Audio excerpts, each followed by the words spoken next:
सुबह सुबह कहाँ चल दिए साइकिल उठाकर? रात भर खांसी के कारण सोए नहीं हो और सुबह होते ही चल दिए बहादुरी दिखाने। अरे ललिता, तुम समझती नहीं। पिछले 4 दिनों से बेड पर लेटा हूँ। 2 महीने बाद ही मधु की शादी है। पैसे का कोई अता पता नहीं। ऊपर से जो थे वो मेरे इलाज में चले गए। सब कुछ चला जाएगा तो फिर आ जाएगा, लेकिन तुम चले गए तो पूरा परिवार खत्म हो जाएगा। अरे क्या पिताजी हैं? एक तो रात भर खास खास कर सोने नहीं दिया और अब 5 बजे से आप लोगों का ड्रामा स्टार्ट हो गया। अरे जब डॉक्टर ने आराम करने को कहा है तो फिर सवेरे सवेरे क्यों कसरत दिखाने पर उतारू हैं? यही जिंदगी है। तुम्हें अभी समझ नहीं आएगा बेटा।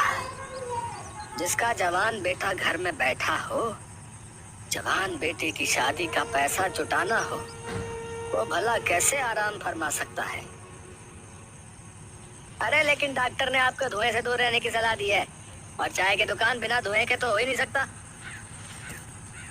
जब तुम्हें इतनी फिक्र है बाबूजी की, तो फिर तू ही क्यों नहीं दुकान पर चला जाता? ए माँ, तुझे पता है ना, मुझे चाय बेचना बिल्कुल पसंद नहीं है, समझी? लेकिन अगर तू कहती है तो पिताजी के ठीक होने तक मैं चाय की दुकान पर चला जाऊंगा। राजू रमेश की चाय की दुकान पर जाकर चाय बेचने लगता है, लेकिन राजू हमेशा सोचता कि किस तरह से ज्यादा पैसा कमाया जाए ताकि उन लोगों की दरिद्रता दूर हो सके। तभी राजू का दोस्त गट्टू वहाँ आकर बैठ जाता है। और भाई कैसा है तू? आज चाचा नहीं आए दुकान पे?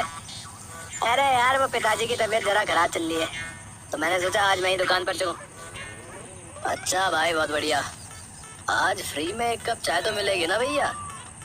अबे भिखमंगे, कभी तो जेब में 5 रुपए रख लिया कर, तू इशारा होता ही रहता है। अबे भाषण मत दे अब। तुझे पता नहीं मैंने गुड्डू बाबा को हाथ दिखाया था? जल्दी ही मेरी लॉटरी लगने वाली लाखों की। तब तेरा सारा उधारी चुकता कर दूंगा भाई।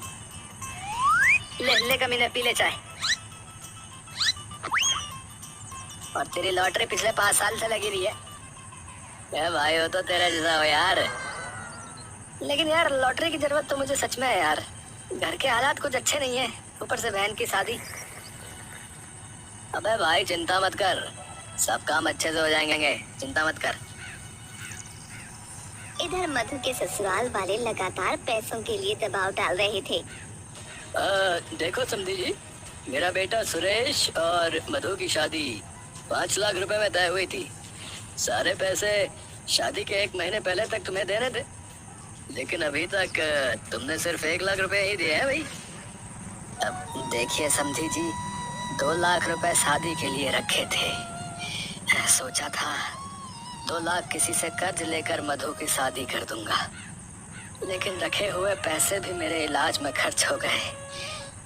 आपका बड़ा सा ढाबा है, मुझे 1 साल की मोहलत दे दीजिए। मैं आपकी पाई पाई चुका दूंगा। देखो भाई, कान खोल कर सुन लो समधी जी, मैं बिना पूरा पैसा लिए बेटे की शादी नहीं करने वाला। 1 साल तक मेरा बेटा कुंवारा नहीं रह सकता। 1 सप्ताह में पूरे 4 लाख रुपए पहुंचा दो, नहीं तो ये शादी कैंसिल समझो भाई। जगन के जाने के बाद रमेश की तबीयत और बिगड़ जाती है। ललिता गांव का दबंग होशियार सिंह की पत्नी प्यारी से जाकर मिलती है। अरे ललिता दीदी, आज इधर का रास्ता कैसे भटक गई? मैं तुम्हारे पास ही आ रही थी बहन। तो मधु की शादी के लिए 4 लाख रुपए की जरूरत थी। भाई साहब को बोलकर दिलवा देती तो मदद हो जाती हमारी। ठीक है बहन, मैं उन्हें बोलती हूँ। प्यारी होशियार सिंह को बोलकर ऊंचे सूद पर रुपए दिलवा देती है। ललिता घर पहुंचकर वो पैसा रमेश को दे देती है। लीजिए 4 लाख रुपए, और जगन भाई साहब को जाकर दे दीजिए। शादी की डेट भी फाइनल करके ही आइएगा। रमेश जाकर जगन को पैसे दे आता है। अगले महीने पहले सप्ताह में ही शादी तय हो जाती है। इधर राजू को चाय की दुकान पर एक चोर बिरजू मिलता है। बिरजू एक नई बाइक पर सवार होकर राजू की दुकान के आगे रुकता है और बेंच पर बैठते हुए बोलता है, अरे राजू, अरे क्या बात है भाई, आजकल दुकान पे है भैया? बहुत बढ़िया। और बिरजू भैया कैसे हो? अरे नई बाइक, बहुत खूब। अरे ये तो बस ऐसे ही चलते फिरते खरीद ली भैया। इससे बढ़िया बढ़िया मोटरसाइकिल गोडाउन में खड़ी है। ए राजू, है थोड़ा कड़क चाय बनाना है। भाई एक बात पूछूं, तुम हर एक हफ्ते के बाद बाइक चेंज कर देते हो? आखिर इतने पैसे आते कहाँ से? अबे कुछ नहीं भाई, बस नाइट शिफ्ट में काम करता हूँ। और बाकी तो तुम जानते ही हो, हुनर की कोई कमी थोड़ी है बिरजू में। भाई मुझे भी अपने साथ रख लो, हमें पैसों की सख्त जरूरत है भैया। देख भाई, इस काम में रिस्क बहुत है, जेल भी जा सकता है। भाई रिस्क से नहीं डरता, लेकिन पैसे मिलने चाहिए बस। हाँ तो ठीक है, तो आज रात मेरे साथ चल लियो, मेरे पास एक तगड़ा प्लान है। रात में बिरजू राजू को लेकर सेठ करोड़ी मल के यहाँ चोरी करने पहुँचता है। राजू, तू वॉचमैन पर नजर रखियो, ठीक है?